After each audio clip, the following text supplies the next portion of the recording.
Alors bonjour, c'est Fred, tipster du site gagnerfuté.com. Donc dans cette vidéo, je vais passer au crible, mon crible de compétition qui est de sortie en espérant faire mieux que la semaine dernière. Je vais passer au crible, les 8 matchs. Je vous remercie d'avoir suivi le lien communauté. Donc je vous demanderai de ne pas partager cette vidéo, vous comprendrez pourquoi. Donc attention quand même, bon, la Champagne League, ok, on va essayer de faire au mieux, mais attention, il y a beaucoup de matchs, il n'y a pas d'enjeu et les cotes sont massacrées. D'ailleurs, moi je pense que l'Argel, qui est maintenant l'ANJ, Autorité Nationale des Jeux, aurait dû bloquer pour certains matchs la possibilité de poser des paris parce qu'il n'y a plus d'enjeu. Donc ça sert à rien de vous jouer contre quoi, c'est quoi l'enjeu, il n'y a pas d'enjeu. Donc à partir de là, voilà quoi. Bon, je vais vous expliquer pour chaque match les enjeux qui restent pour chaque équipe et différents scénarios possibles. Oui, petite minute culturelle, les scénarios, on l'écrit comme ça. Donc c'est parti pour le premier match, Lazio-Bruges. Donc la Lazio est deuxième avec 9 points et Bruges est troisième avec 7 points. Ça va être une petite finale. Au match aller, ils avaient fait 1-1. C'est ce que je vous marque. La Lazio peut être premier si Dortmund perd ou fait match nul. Et en gagnant ce match, évidemment, il faut gagner ce match pour être premier. Bon, un match nul suffit pour être qualifié pour le tour suivant. Pour Bruges, le scénario est différent. Ils doivent obligatoirement gagner pour prendre la deuxième place. Ils sont d'ores et déjà assurés de la Ligue Europa dans tous les cas. Ok. Donc, côté absent, un absent côté Lazio. Côté Bruges, deux absents, donc deux joueurs quand même gênants. Dont le buteur maison et un milieu de terrain. Au niveau statistique, la Lazio a fait match nul dans 3 des 5 derniers matchs de Ligue des Champions. Lors de ces 11 matchs de Ligue des Champions, des derniers matchs de Ligue des Champions, Bruges comptabilise seulement 2 victoires. Bruges comptabilise 3 défaites par 2 buts et plus lors des 6 derniers matchs de Ligue des Champions. Les probabilités nous donnent le BTS, oui, à 67% qui fait une cote de 1,49, donc on nous propose 1,60, donc c'est value. Au niveau des probabilités, c'est le under qui ressort à 57% de probabilité, ce qui nous ferait une cote de 1,75, et là on nous propose en fait le over à 1,62, donc il y a une divergence, donc attention sur ce match.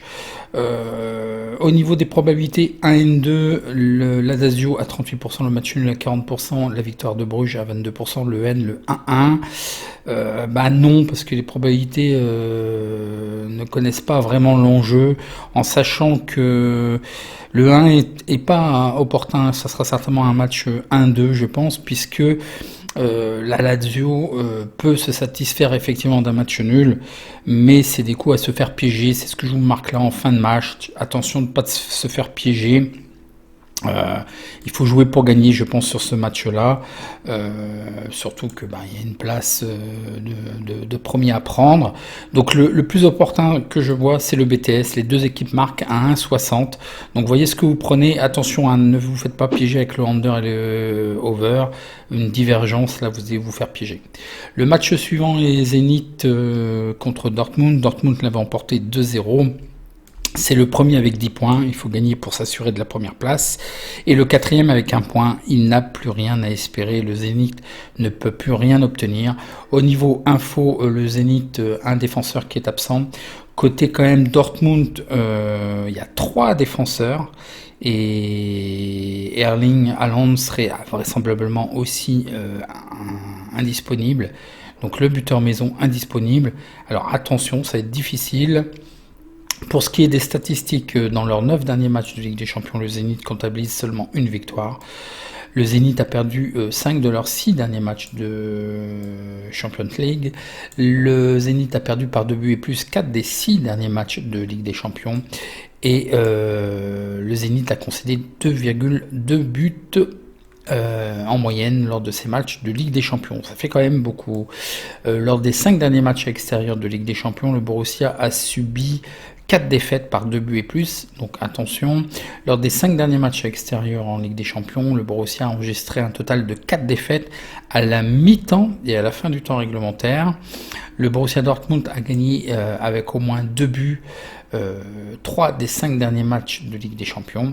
Le Borussia concède une moyenne de 1,5 buts à l'extérieur en Ligue des Champions, mais par contre il marque en moyenne 2 buts à l'extérieur en Ligue des Champions. Les probabilités du BTS nous disent oui à 64%, une cote de 1,56, on nous propose 1,62, donc c'est value. Au niveau des probabilités over-under, on nous donne le over à 61%, une cote de 1,63 qui est limite, parce qu'on nous propose 1,60, mais je pense qu'il y aura peut-être moins de buts du fait que Haaland soit absent. Au niveau probabilité 1N2 et du score probable, le Zénith à 15%, le match nul à 27%, la victoire à l'extérieur à 58%, le 2, donc 2-1 pour Dortmund. Je suis pas sûr que le Zénith puisse marquer. Je vais vous dire pourquoi, parce qu'en fait, il n'y a plus rien à jouer. Donc je pense aux 2 à 1,72 sec. Pourquoi ? Parce que le Zénith a 2 matchs à venir à préparer contre le Dynamo de Moscou et le Spartan Moscou. Juste derrière, à 3 jours d'intervalle et 3 jours pour l'autre match Spartan Moscou. Donc ça va être difficile. Sachant qu'il n'y a plus rien à jouer, je pense qu'il faut surtout pas se blesser. En championnat, ils ont 2 matchs qui arrivent à 3 jours d'intervalle. Donc je pense que Dortmund, même sans Haaland, peut-être qu'ils peuvent aussi se satisfaire 1-0, peut-être 2-0. Moi, je pense pas. Vous n'allez pas voir un grand match du Zénith, je ne pense pas. Ils vont peut-être pas avoir non plus la fierté de se reprendre et de risquer d'être blessés pour gagner ce match ou de faire un match nul. Je ne pense pas. Ils vont peut-être évidemment mettre le bus et vraiment essayer de faire un 0-0, mais je n'y crois pas vraiment. Donc voilà pour ce match. Le match suivant est Barcelone contre la Juventus. Le Barça l'avait emporté 2-0. Donc le Barça est premier avec 15 points, assuré d'être premier quoi qu'il arrive. Car même en cas de... Car au niveau des confrontations directes, le Barça l'a emporté 2-0. Donc, et en plus, ils ont un meilleur goal à virage. Donc ça ne fera rien de plus. Puisque la Juventus a 12 points. Donc en gagnant, ils auraient 15 points. Mais comme je vous dis, la confrontation directe est meilleure pour le Barça avec 2-0, ou alors il faudrait marquer non seulement avec plus de buts, ils ont un différentiel de points de 3 ou 4 buts, donc il faudrait faire 6-0 contre le Barça, donc 5 ou 6-0 pour être premier. Je pense que c'est plus la peine, c'est fini.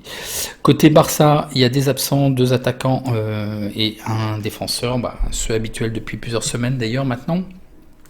Côté la Juve, toujours aussi pareil, Chiellini qui est toujours absent et un défenseur qui est gênant dans le dispositif tactique d'Emiral. Voyons voir les statistiques. Le Barça a remporté 5 matchs, ses 5 derniers matchs en Ligue des Champions. Le Barça est invaincu lors de 13 des 14 derniers matchs en Ligue des Champions.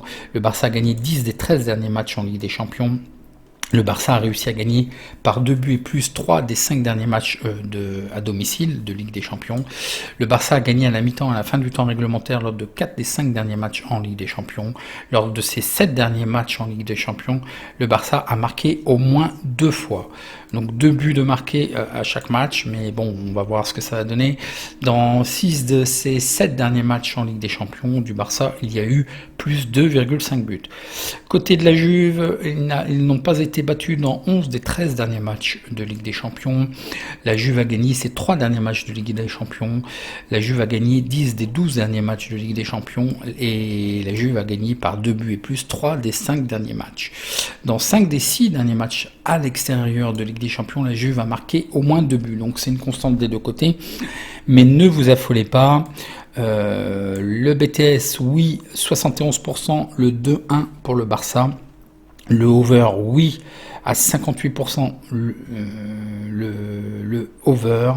Les répartitions 1N2 nous donnent 37% pour le Barça, 32% pour le match nul et 31% pour la Juve, le 1-2-1. Moi je vous dis, il faut voir la feuille de match, mais je pense qu'il n'y a pas d'enjeu, donc ça va faire tourner certainement. Je pense qu'il y aura beaucoup de retenue. J'ai failli vous proposer quand même, mais c'est trop risqué, le match nul et puis le under, mais je trouve que c'est trop risqué. Je pense qu'il y aura beaucoup de, de retenue sur ce match. Il ne faudra pas se blesser, je vous dis, la saison est longue, il ne faut pas perdre de joueurs sur ce match-là. En plus, bon, le over est assez manipulé à 1,56. Effectivement, sur les faits, on pourrait croire qu'il y ait des buts, mais pour moi, je pense que ça va se neutraliser 0-0, 1-1. Pour moi, c'est fini pour les deux, donc ne risquez rien, ne jouez rien sur ce match, au risque de vous faire prendre à contre-pied. Le match suivant, Chelsea-Granodar. Donc Chelsea l'avait emporté 4-0. Donc ils sont premiers avec 13 points, quoi qu'il arrive. Meilleure confrontation contre Séville et meilleur goal à virage. Donc je pense qu'ils vont faire tourner. Ils n'ont absolument plus rien à jouer.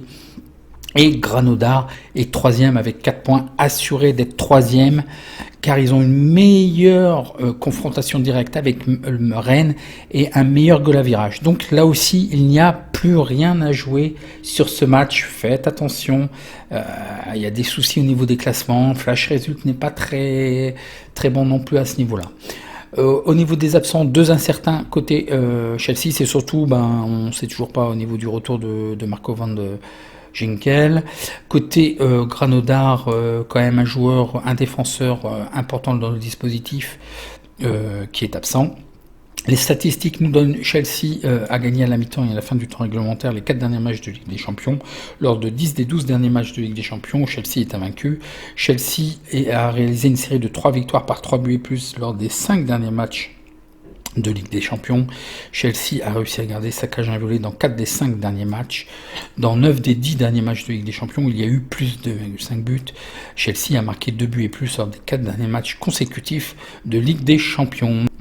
Granodar, donc plus 2,5 buts ont été marqués dans 8 des 10 derniers matchs de Granodar en Ligue des Champions. Et Granodar a concédé une moyenne de 1,71 buts en Ligue des Champions. Au niveau des probabilités, il nous donne les BTS non, les deux équipes ne marqueront pas avec 68%, peut-être un 3-0. Et puis le over à 60%. Les probabilités sur ce match, le 1 à 61%, le match nul à 23%, la victoire de Granodar à 16%, le 1, le 3-0. Mais ça risque de faire peut-être match nul, ne pas jouer 0-0, 1-1, je sais pas.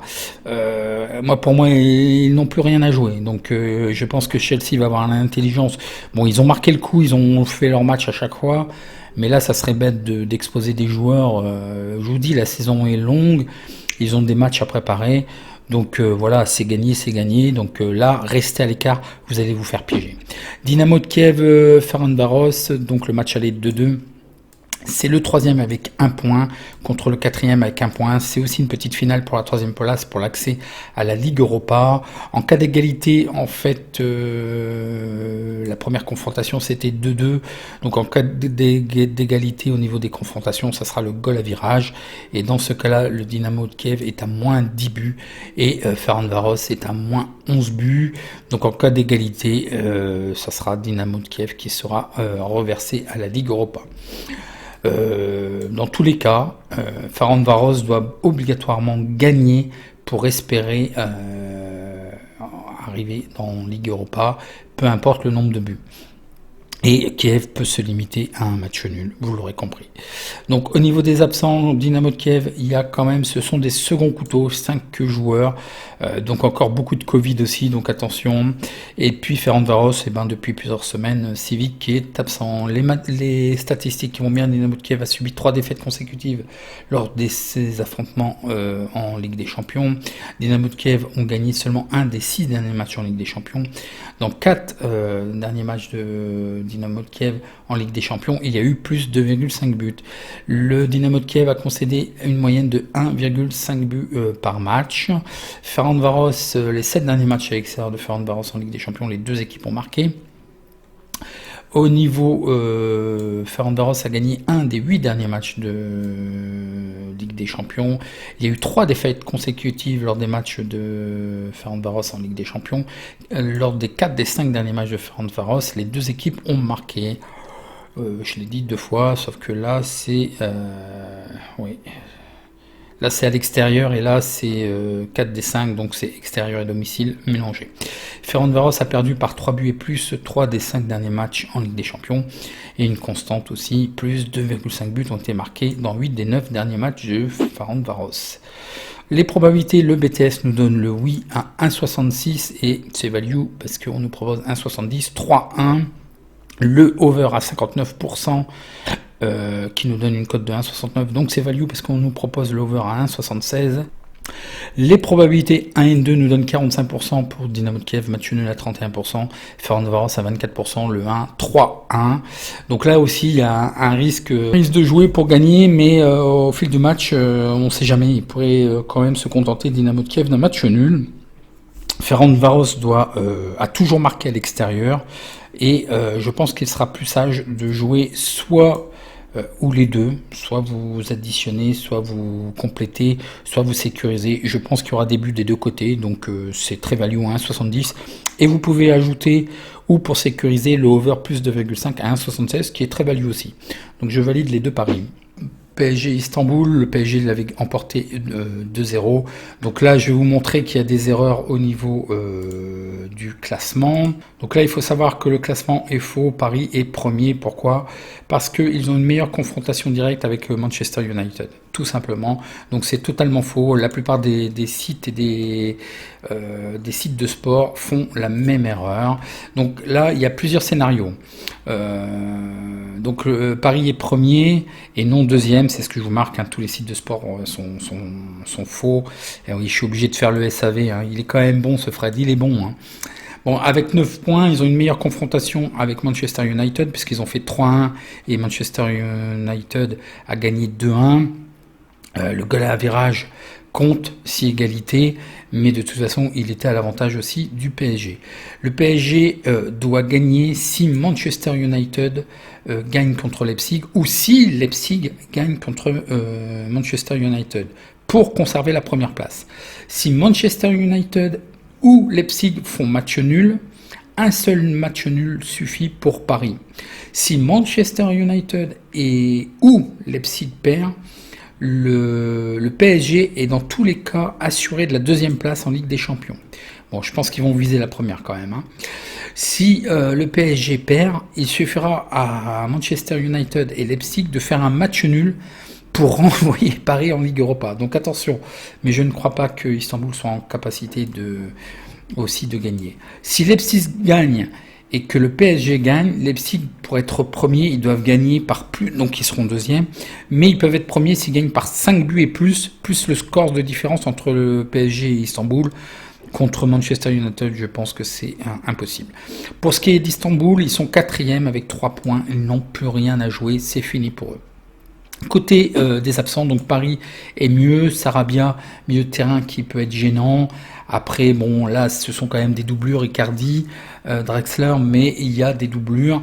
Il peut être gênant dans la mesure où il y aurait d'autres attaquants d'absents pour Icardi, par exemple. Côté Istanbul, attention, 3 défenseurs, et là, il n'y a pas de doublure, en fait, parce que il y a quand même Martin qui doit purger son carton, donc il sera certainement absent. Par contre, il y a 2 doublures aussi qui sont absents. Donc attention, hein, au niveau défense, plus le cours de match pourrait faire qu'il y ait des changements. Voyons voir les statistiques. Dans leurs 7 derniers matchs à domicile de Ligue des Champions, Paris Saint-Germain a réussi à garder sa feuille propre à 5 reprises. Paris Saint-Germain a réalisé 5 victoires à la mi-temps et à la fin du temps réglementaire dans les 7 derniers matchs à domicile de Ligue des Champions. L'équipe d'Istanbul est sur une série de 3 défaites à l'extérieur avec une marge de 2 buts et plus en Ligue des Champions. Istanbul comptabilise seulement une victoire en 7 matchs en Ligue des Champions. Istanbul a perdu 6 des 7 derniers matchs de Ligue des Champions. Istanbul a un mauvais bilan de 4 défaites par 2 buts et plus lors des 6 derniers matchs de Ligue des Champions. Le BTS non à 53%. On voit le 2-0. Les probabilités nous donnent le under à 51%.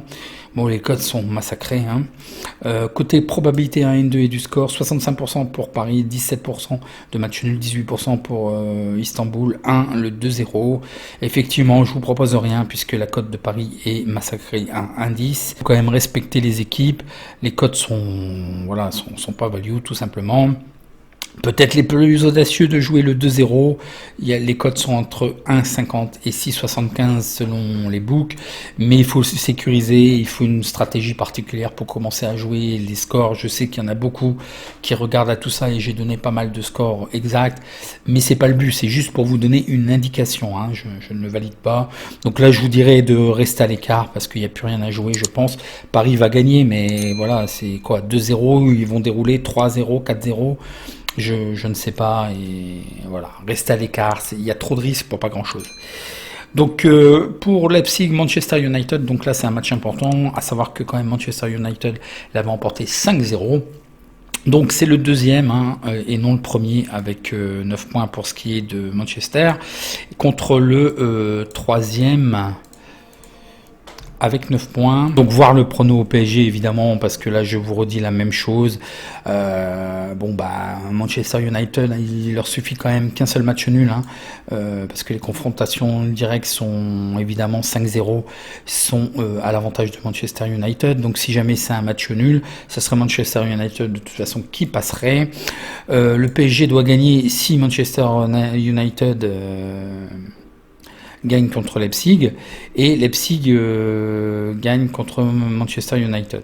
Si Manchester United et Leipzig font match nul, un seul match nul suffit pour le PSG, c'est ce que je vous ai dit tout à l'heure.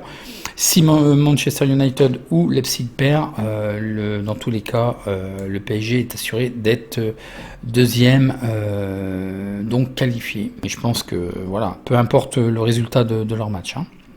Alors tout dépend ici. Manchester doit gagner pour être le deuxième sans condition, même par rapport au match de Paris. Jamais ils ne pourront être premiers, même s'ils gagnent 10-0, 100-0, ça sera fini. C'est les confrontations directes. Si Paris perd, il suffira juste, comme je vous ai dit tout à l'heure, Manchester United et Leipzig de faire match nul. Et puis Paris en Ligue Europa, mais je n'y crois pas. Si Leipzig gagne et que Paris gagne, pour être premier, Leipzig doit gagner par 5 buts et plus la différentielle du score entre PSG et Istanbul. Donc c'est pratiquement mission impossible. Les absents, donc un milieu de terrain et puis un défenseur, mais il devrait être de retour Dayo. Je pense avoir qu'il a purgé l'ensemble de ses cartons jaunes. Manchester United, eh bah ouais, Fred, carton rouge direct, bah ouais, des fois je me comporte mal. Hein. Et ce qui peut être gênant, Martial, indisponible, Cavani, incertain. Bon, De Gire était déjà absent hein, depuis maintenant plusieurs journées. Toujours aussi, c'est pareil, Luke Shaw, qui est un défenseur, qui est absent. Voyons voir les statistiques. Leipzig est invaincu dans 6 des 7 derniers matchs à domicile en Ligue des Champions. Leipzig a remporté 4 des 5 derniers matchs à domicile en Ligue des Champions. Dans ces 13 derniers matchs de Ligue des Champions, Leipzig a réussi à marquer 2 buts et plus à 9 reprises. Lors des 6 des 8 derniers matchs en Ligue des Champions de Leipzig, il y a eu plus de 2,5 buts. Et il y a eu plus de 2,5 buts dans 5 derniers matchs de Manchester en Ligue des Champions, une constante sur les deux donc. Et la moyenne de buts concédés par Manchester est de 1,5 buts dans les matchs à l'extérieur de Ligue des Champions. Les probabilités nous donnent le BTS oui à 68%, ça fait 1,47, c'est un petit peu limite avec le 1,44. Le over oui à 72%, là il nous donne 1,38. Et là, on nous propose 1,50, donc c'est value. Et puis, les probabilités 1 et 2, donc 26% pour Leipzig, 33% pour le match nul, 41% pour Manchester United, le 2, le 2-1. Leipzig vient d'avoir un match difficile contre le Bayern, hein, 3-3. Moi, je vous propose la victoire de Manchester United, qui a quand même relativement bien réussi à l'extérieur, et qui réussit même en championnat bien mieux à l'extérieur, à 2,45, remboursé 6 over. Plus 2,5 à 1,50, puisqu'en plus on a vu qu'il était value. Si les deux paris sont cumulés gagnants, on aura une cote équivalente de 1,82 qui est pas dégueulasse. Donc 10 € sur la victoire de Manchester et 20 € sur le over plus 2,5 buts dans le match. Pour le match suivant, Rennes-Séville, donc Séville l'avait emporté 1-0. C'est le 4e contre le 10e. C'est fini pour les deux équipes, même si Rennes serait 4e car ils ont une moins bonne confrontation contre Granada. Ils ont fait 1-1 et Granada a gagné 1-0. Donc même si Rennes gagne 10-0 et que Granada évidemment gagnerait, ça serait de toute façon Granodar devant. Si Granodar faisait match nul et Rennes fait match nul, ça serait Granodar de toute façon qui serait là. Séville, même en gagnant et que Chelsea perde, ils auraient 13 points et c'est le même acabit. Chelsea a fait 0-0 et 4-0, donc ils ont une meilleure confrontation. Tout est fini à mon avis sur ce match. Au niveau Rennes, attention, Grazi Serrou est toujours absent, un des buteurs maison de Rennes. Un attaquant, Terrier, qui est gênant pour le dispositif tactique. Et puis un défenseur aussi qui est toujours absent. Donc voilà pour ce qui est des absents. Le Stade Rennais a perdu ses 4 derniers matchs en Ligue des Champions, a marqué que 0,4 buts en moyenne dans les matchs de Ligue des Champions. Séville concède 0,5 buts en Ligue des Champions. Donc ce sont des résultats quand même assez changeants. Il n'y a plus eu beaucoup de régularité sur les deux équipes. Le BTS, non, à 54%. On voit plutôt un 1-0 pour Séville. Le Under à 70%. Donc là, bon, voilà. Probabilité 1 et 2. Donc 22% pour Rennes, 36% pour le match nul, 42% pour Séville, le 2 avec 1-0 peut-être. Mais là, c'est pareil. Ce match devrait, selon moi, pour protéger les parieurs, devrait être suspendu au niveau des paris par l'Argel, qui est maintenant devenu l'autorité nationale des jeux, ANJ. Donc restez à l'écart, ne vous faites pas piéger sur ce match. Vous risquez de faire perdre votre argent puisqu'il n'y a plus rien à jouer. Donc voilà, Rennes en plus doivent se concentrer sur le championnat. Il ne faut pas qu'ils perdent d'énergie sur ce match. Séville, ça ne changera rien. Donc restez à l'écart. Donc voilà, si vous avez apprécié, un petit like. Je réponds à vos questions en commentaire. Je vous demanderai évidemment de ne pas partager. Et puis, abonnez-vous si ce n'est pas le cas, mais ça m'étonnerait puisque vous avez pu avoir l'onglet communauté. Et je vous dis à demain, toujours par le même procédé. Ça sera peut-être même un petit peu plus tôt au niveau de l'onglet communauté. La prochaine vidéo. En attendant, je vous souhaite bon match et à bientôt.